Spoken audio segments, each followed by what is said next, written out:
যেখানে আল্লাহ রাব্বুল ইজ্জা বলেন, ইয়া আইয়ুহাল্লাযীনা আমানু, হে ঈমানদারগণ, কুতিবা আলাইকুমুস সিয়াম, তোমাদের উপর রমজানের রোজা ফরজ করা হয়েছে।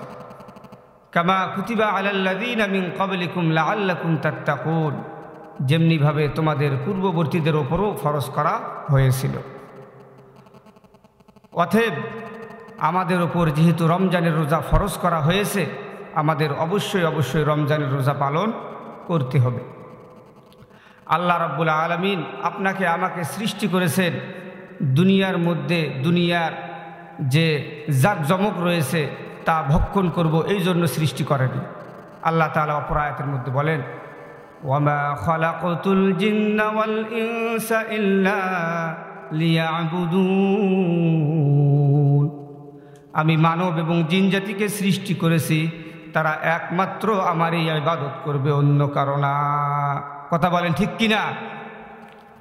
তো আল্লাহ তাআলার ইবাদতের উদ্দেশ্যই যেহেতু আপনাকে আমাকে সৃষ্টি করেছেন, অতএব আল্লাহ তাআলার ইবাদত আপনাকে আমাকে করতেই হবে, রমজানের রোজা পালন করতেই হবে।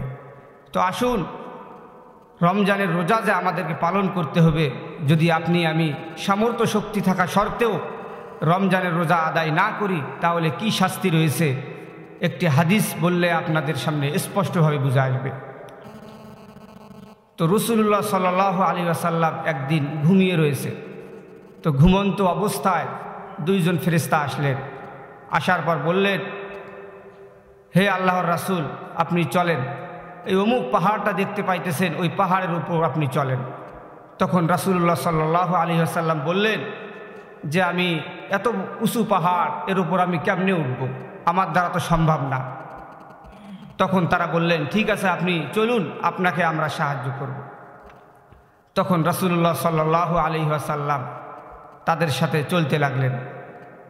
চলতে চলতে যখন পাহাড় আসলো, তখন পাহাড়ে রাসূলুল্লাহ সাল্লাল্লাহু আলাইহি ওয়াসাল্লামকে তারা উপরে উঠিয়ে নিলেন। নিয়ে যাওয়ার পর দেখলেন যে কিছু লোককে আল্লাহ তাআলা তাদের মাথাকে নিচু করে তাদের পা দুটো উপরে ঝুলিয়ে রেখেছেন। তখন রাসূলুল্লাহ সাল্লাল্লাহু আলাইহি ওয়াসাল্লাম বললেন, এই সমস্ত ব্যক্তি কারা, তাদের সাথে এমন আচরণ কেন করা হইতেছে? তখন তারা বললেন, এই সমস্ত ব্যক্তি তারাই যারা দুনিয়ার মধ্যে জীবনযাপন করেছে, অথচ তারা সুস্থ ছিল, সবল ছিল, থাকা সত্ত্বেও তাদের শক্তি সামর্থ্য ছিল, তা সত্ত্বেও তারা রোজা রাখেনি, এই জন্য তাদেরকে তাদের পা দুটো উপরে উঠিয়ে ঝুলিয়ে রাখা হয়েছে এবং তাদের সাথে কিয়ামত পর্যন্ত এই রকম আচরণ করা হবে। অতএব আসুন, আপনার আমার শক্তি থাকা অবস্থাতেও যদি আমরা রমজানের রোজা পালন না করি, তাহলে আপনার আমার সাথেও এইরকম আচরণ করা হবে। অতএব রমজানের রোজা আপনাকে আমাকে অবশ্যই পালন করতে হবে। আরেকটি বিষয়, যেহেতু আল্লাহ আপনাকে আমাকে সৃষ্টি করেছেন, তো সৃষ্টি করার পরে আপনি আমি শরীরের সুস্থতার জন্য কত রকমের আয়োজন করে থাকি, কত রকমের খানা গ্রহণ করে থাকি কি না? থাকি। তদ্রূপভাবে আল্লাহ তাআলা আপনার আমার এই জিসিমের ভেতর একটি রূহ দিয়েছে। জিসিমের ভেতরে কি দিয়েছেন? একটি রূহ দিয়েছেন। এই রূহেরও শক্তির প্রয়োজন রয়েছে। আপনার আমার শরীর যেমনভাবে খাদ্য না পাইলে শরীর চলতে পারে না, শরীর অসুস্থ হয়ে পড়ে, তদ্রূপভাবে আপনার আমার রূহকে যদি আমরা খাদ্য না দিতে পারি, তাহলে আপনার আমার রূহও দুর্বল হয়ে পড়ে। এই রূহকে আপনার আমার শক্তিশালী করতে হবে। এই রূহের সবথেকে বড় খোরাক হলো রমজানের রোজা পালন করা। বলেন সুবহানাল্লাহ। তো এই রূহকে আপনার আমার শক্তিশালী করতে হবে, এই রূহকে খাবার দিতে হবে, তাহলে আপনি আমি পরিপূর্ণ ঈমানদার হতে পারব। যার রূহ দুর্বল তার ঈমান দুর্বল। কেননা আপনি আমি যখন মৃত্যুবরণ করব, আপনার আমার এই শরীর এই দুনিয়ার মধ্যেই পড়ে থাকবে, দুনিয়ার পোকামাকড় ভক্ষণ করবে। এই শরীর কি আপনার আমার জান্নাতে যাবে? আপনারা বলতে পারবেন? আপনার আমার এই শরীর জান্নাতে যাবে না। তো আসুন, এই রূহকে শক্তিশালী করতে হবে। রূহকে শক্তিশালী করলে দুনিয়ার মধ্যেই এর ফল পাওয়া যাবে। আমি একটি উদাহরণ আপনাদের সামনে দিতে চাই। সেই উদাহরণটি দিলে স্পষ্টভাবে বুঝে আসবে। এক বুজুর্গ আল্লাহওয়ালা, তার অনেক মুরিদ ছিল। তো তিনি মুরিদদেরকে তসবিহ দিতেন, অনেক ধরনের ইবাদত দিতেন। তারা ইবাদত করতো, ওজিফা দিত, ওজিফা তাহলিল পাঠ করত। তো তার মুরিদ এত বেশি হয়ে গেল, বেশি হওয়ার কারণে তার ইবাদত করা মুশকিল হয়ে যাইত। সে একাকিত্বভাবে যে আল্লাহ তাআলার সান্নিধ্যে যাবে সেই সুযোগ আর হইতো না।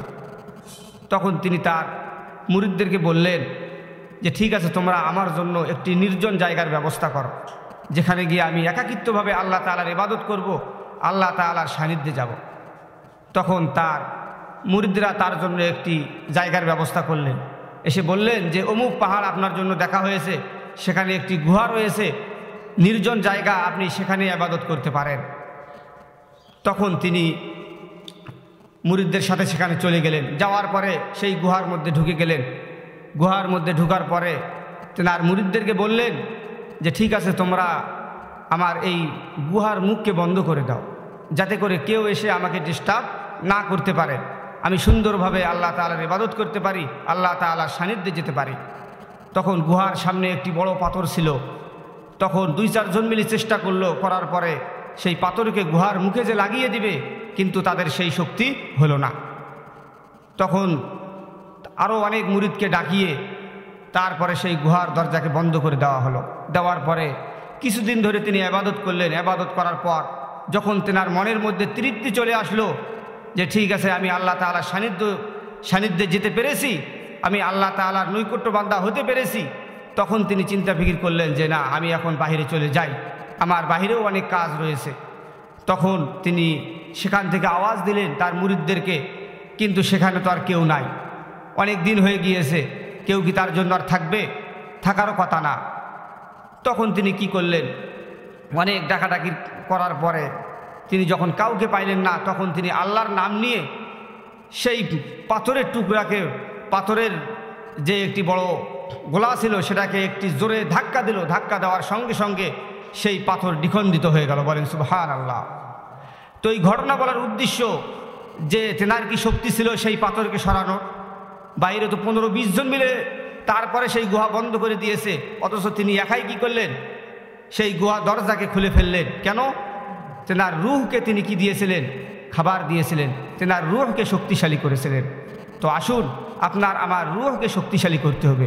এই রূহকে শক্তিশালী করতে গেলে এই রমজানের রোজা অবশ্যই অবশ্যই আপনাকে আমাকে পালন করতে হবে।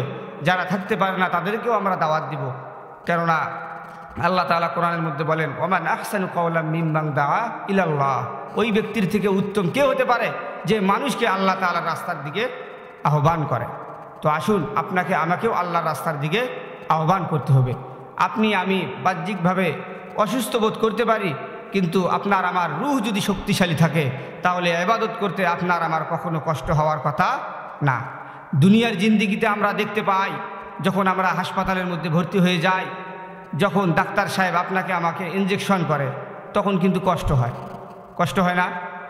এরপরেও আমরা কোনো কথা বলি না, আমরা কোনো কথাই বলি না, বরঞ্চ তাকে আরও উৎসাহ করি যে কিভাবে কি করলে আমি তাড়াতাড়ি সুস্থ হব সেই ব্যবস্থায় আপনি নিন। এরপরে যখন আমি সুস্থ হয়ে যাই তাকে আরও হাদিয়া দিয়ে থাকি। তো আসুন, আপনি আমি যদি সঠিকভাবে এই রূহকে খাবার দিতে পারি, এই রূহকে খাবার দিতে যাইতে আপনার আমারও সেই রকম কষ্ট আসবে। সেই কষ্টকে আপনাকে আমাকে অবশ্যই সহ্য করতে হবে। সেই কষ্ট যদি আমি সহ্য করতে পারি, তাহলে দেখা যাবে আপনার দুনিয়াও আপনি সফল কাম হবেন, আখেরাতেও আপনি সফল কাম হবেন। তো আসুন, আপনার আমার রূহকে আমরা শক্তিশালী করি। এই রূহকে শক্তিশালী করতে গেলে আমরা দুনিয়ার জিন্দেগিতে যতদিন রয়েছি, আল্লাহ তাআলা আপনাকে আমাকে যেহেতু সৃষ্টি করেছেন তেনার ইবাদতের জন্য, তেনার যত ইবাদত রয়েছে আমরা খুঁজে খুঁজে বের করে সেই ইবাদতগুলি ইনশাআল্লাহ করব। তাহলে আপনার আমার রূহ অবশ্যই অবশ্যই শক্তিশালী হবে। যখন রূহ শক্তিশালী হবে তখন দেখা যাবে আপনার আমার জন্য জান্নাত সহজ হয়ে যাবে। তো আল্লাহ তাবারক ওয়া তাআলা আপনাকে আমাকে এই সংক্ষিপ্ত কথাগুলির উপর আমল করার তৌফিক দান করুক। সকলে বলি আমিন। আসসালামু আলাইকুম ওয়া রাহমাতুল্লাহি ওয়া বারাকাতুহু।